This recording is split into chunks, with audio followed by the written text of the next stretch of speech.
5 वक्त की नमाज में 48 रकात हैं। अगर इंसान एक दिन नमाज नहीं पढ़ता तो 96 सजदे नहीं करता, लेकिन शैतान ने सिर्फ एक सजदा करने से इनकार किया था, तो उसका क्या हशर हुआ था।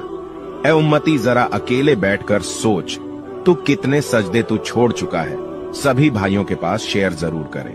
अगर आप चाहते हैं कि जन्नत आपके लिए खुद दुआ करे कि या अल्लाह इस बंदे या बंदी को जन्नत में दाखिल करना, और जहन्नम आपके लिए खुद दुआ करें कि या अल्लाह इस बंदे या बंदी को जहन्नम से निजात अता फरमा, तो हमारे रसूल अल्लाह सल्लल्लाहु अलैहि वसल्लम ने फरमाया कि जो शख्स दिन में 3 या 7 मरतबा अल्लाहुम्मा इन्नी अस्अलुकल जन्नाह पढ़ेगा तो जन्नत खुद उसके लिए दुआ करती है। और अगर कोई शख्स दिन में 3 या 7 मरतबा अल्लाहुम्मा अजिरनी मिनन नार पढ़ेगा तो जहन्नम उसके लिए जहन्नम से बचने की दुआ करती है। दोस्तों, इस वीडियो को जितना हो सके शेयर करें, सदका जारिया समझकर।